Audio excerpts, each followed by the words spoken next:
The UEFA Champions League Final is without question the pinnacle of club football. It's the one game where the stakes couldn't possibly be higher, where the margin for error is razor thin, and where only the absolute best, in terms of quality, mentality, and resilience, can thrive. It's also where we get some of the most dramatic moments in football history, moments that stay with fans forever. Over the years, we've been privileged to witness countless epic finals, but there's one final that stands head and shoulders above the rest when it comes to pure drama: the 2005 Champions League Final between AC Milan and Liverpool. What happened on that night in Istanbul is still regarded as the greatest comeback in the history of the sport. If you somehow don't know the full story, buckle up, because this will leave you speechless. Let's set the scene. This wasn't just any final between random teams.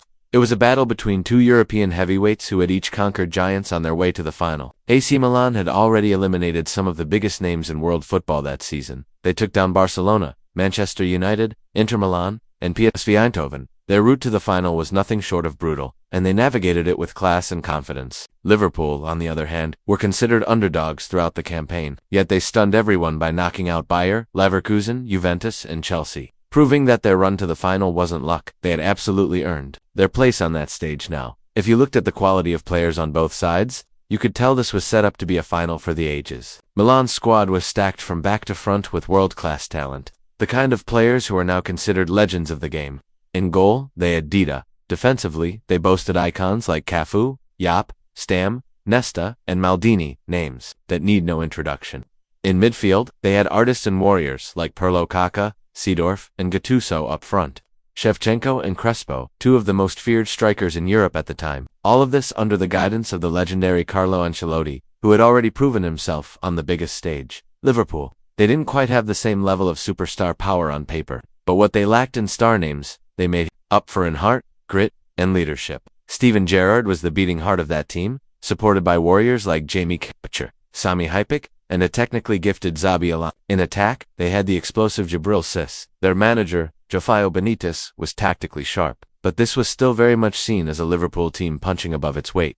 Heading into the final, Milan were overwhelming favorites, not just because of their star-studded lineup, but also because of their pedigree in the competition. Milan had lifted the Champions League trophy just 2 years earlier in 2003, while Liverpool hadn't won it since 1984. To put that into context, in the 21 years between Liverpool's last European title and this 2005 final, AC Milan had won the competition 4 times. They were the second most successful club in European history at the time, only behind Real Madrid. So, it was no surprise that Milan were full of confidence heading into Istanbul, and they proved exactly why within the first minute of the match.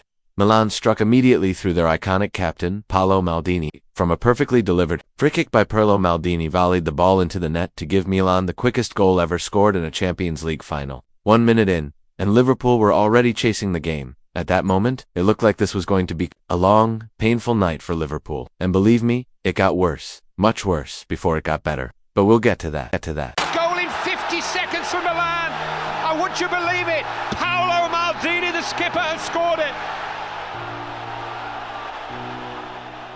When you concede a goal within the first minute of a Champions League final, especially one that breaks a record, you just know you're in for a night full of drama. This wasn't just any game, it was played at the Ataturk Olympic Stadium in Istanbul, marking the first time a European final had ever been hosted on Turkish soil. And as it turned out, this night would become one of the most iconic in football history, a true Turkish delight, but not in the way many expected.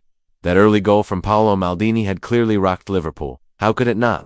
Any team would be rattled after conceding so quickly in a game of this magnitude. But to their credit, Liverpool showed real character in the moments that followed. They tried to respond immediately. Steven Gerrard, ever the leader, found Rees from a corner, but his volley was cleared away. Gerrard didn't stop there. Moments later, he sent another teasing cross into the box, this time picking out Sami Hyypiä, but the defender's header was directed straight at Dida, Milan's goalkeeper. Then came another heart-in-mouth moment. For Liverpool in the 13th minute, Milan almost doubled their lead. From a corner, Clarence Seedorf whipped in a dangerous ball, and Hernan Crespo nearly snuck a header past the near post. But just in time, Luis Garcia cleared the ball off the line. Liverpool survived, but only just. The task was already massive, and things were about to get even harder. Disaster struck Liverpool again, this time in the form of an injury blow. Just 23 minutes into the final, Harry Kewell, one of Liverpool's attacking outlets, was forced off with an injury. It was a huge setback so early in such a high-stakes match. Rafael Benitez was left with no choice but to turn to his bench, bringing on Vladimir Meiser. At the time, it seemed like just another misfortune piling up on Liverpool's shoulders. But, as you'll soon see, that substitution would become a hidden blessing for the Reds. But right now, in the first half, Liverpool were living through a nightmare. Milan's Kaká, orchestrating everything with his brilliance, sliced Liverpool's defense open and played a perfect ball through to Andriy Shevchenko, who calmly slotted it into the back of the net. 2-0, or so it seemed. The flag was up. Offside. Relief for Liverpool, but only temporary. Liverpool tried to feed off that reprieve, pushing forward with hope. Luis Garcia had 2 chances, but both shots went wide. Missed opportunities that would soon come back to haunt them. Milan, however, were not done. Kaká once again unlocked the defense with a precise pass to Crespo. But this time, it was Crespo's turn to be caught offside. Then came a huge moment of controversy. At the other end, Liverpool had a strong penalty appeal when the ball clearly struck Nesta's elbow inside the penalty area. The referee, who had a clear view, chose to waive play on no penalty, no VAR. Back then, the decision stood. Within moments, Milan punished Liverpool for their frustration. This was turning into proper end-to-end football, but Milan were ruthless when it mattered. This time Shevchenko stayed onside, and Kaká found him with a sublime lofted pass over the defense. Shevchenko drove into the box and unselfishly squared it to Crespo, who tapped it home with ease. 2-0 to Milan. Liverpool had fought hard since going behind so early, but now, just 6 minutes before halftime, they found themselves sinking. Surely it couldn't get worse before the break. Oh, but it did. Just as Liverpool were praying to reach halftime without further damage, Milan struck again. With 1 minute left in the first half, Pirlo picked out Kaká in midfield. Kaká, with his effortless elegance, spun past his marker and carved open the Liverpool defense with a stunning through ball. Crespo timed his run perfectly, latched onto the pass, and with a delightful outside-of-foot finish, beat Dudek to make it 3-0. It was not just a goal, it was a masterpiece, possibly the most beautiful goal of the night. Liverpool were down 3-0 at halftime, in a Champions League final, against one of the greatest club sides of that era. The game seemed finished, but what happened next would make this night immortal in football history. Milan score, and then Crespo gets the second goal for the Italians. At halftime, with AC Milan leading 3-0, the game looked completely wrapped up. Let's be honest, a 3-0 lead in a Champions League final. That's the dream scenario for any team. Milan fans were already celebrating. Some of them probably felt they could start engraving their names on the trophy right there in Istanbul. Meanwhile, many Liverpool fans were shattered. Some couldn't even bring themselves to return to their seats after the halftime whistle. They thought it was over, hopeless, done. And who could blame them? Milan weren't just any side. They were a team full of legends, coached by Carlo Ancelotti, playing with supreme confidence. They looked untouchable. But the Liverpool fans who did come back for the second half, they would soon realize they were about to witness something extraordinary. Something no one in world football could have predicted. They were about to see the impossible dot in the dressing room. Rafael Benitez knew his side couldn't afford to keep playing the same way. If there was even the faintest hope of getting back into this match, he had to act fast and decisively. He made a tactical switch. He brought on Didi Hamann to help shore up the midfield, freeing up Steven Gerrard to push further forward. It wasn't just a change of formation, it was a change of mentality. Benitez was sending a message to his players: we're not done. Not yet. And what happened next would go down as the most insane, miraculous, and emotional comeback the Champions League has ever witnessed. What a goal that is! What a goal that is! And Milan now playing football out of this world.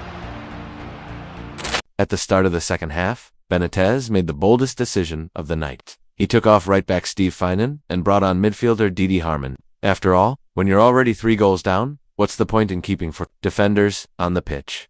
You either gamble big or go home quietly. With that substitution, Benitez changed Liverpool's formation from a 4-4-1-1 to a more aggressive 3-4-2-1. This adjustment freed up Steven Gerrard to push higher up the pitch, where he could actually influence the game in the areas that mattered most. Hamann and Xabi Alonso sat deeper, protecting the defense and allowing Liverpool's captain to venture forward.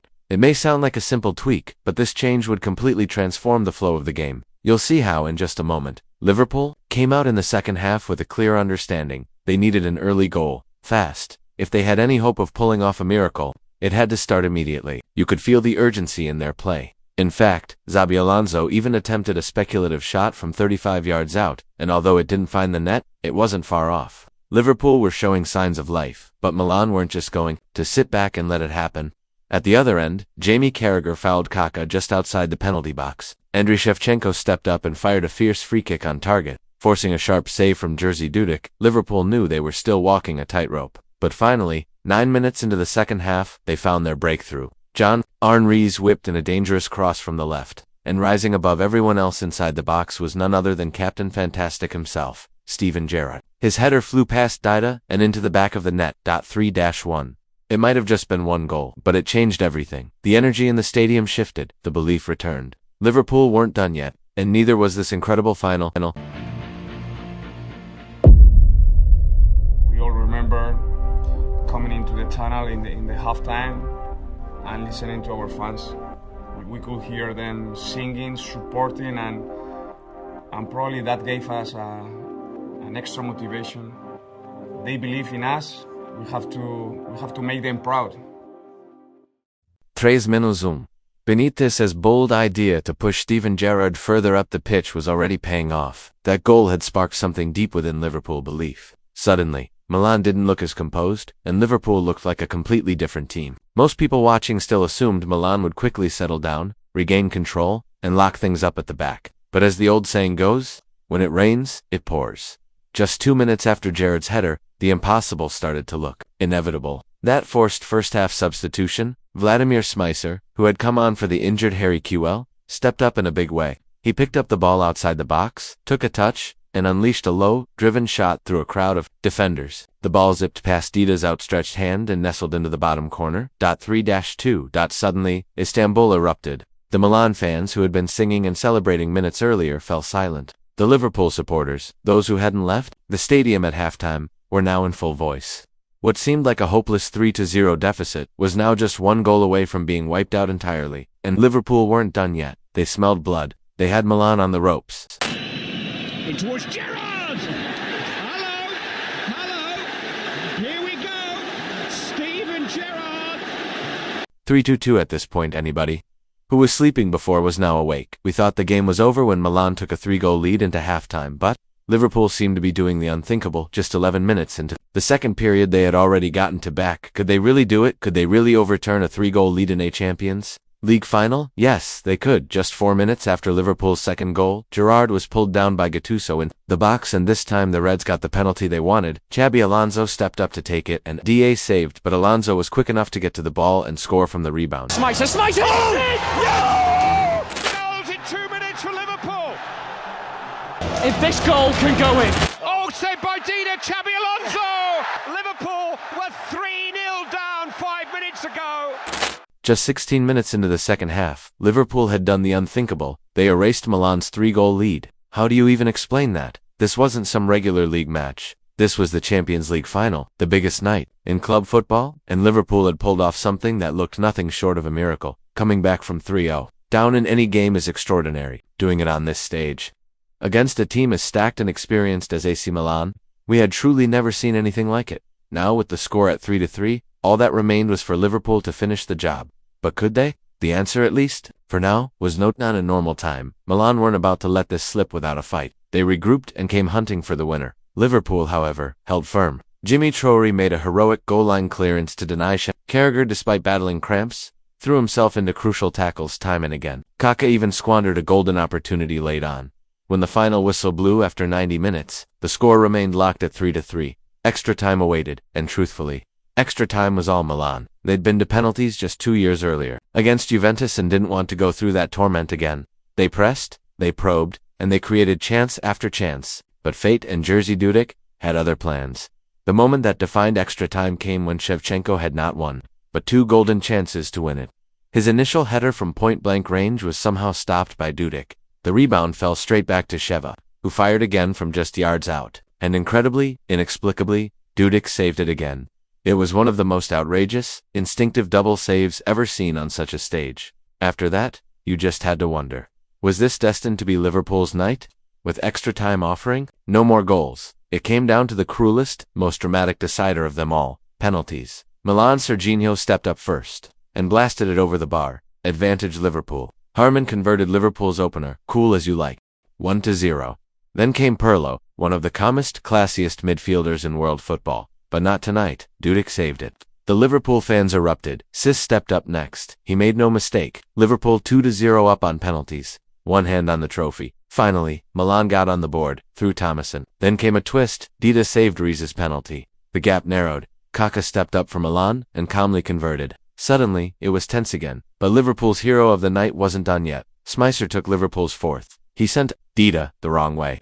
3-2-2 to Liverpool. Now, the moment rested on Shevchenko. If Dudek saved this, Liverpool would be champions of Europe. Sheva stepped up and struck one of the weakest penalties you'll ever see at this level. Dudek saved it. It was over. Liverpool, champions of Europe. The miracle of Istanbul was complete.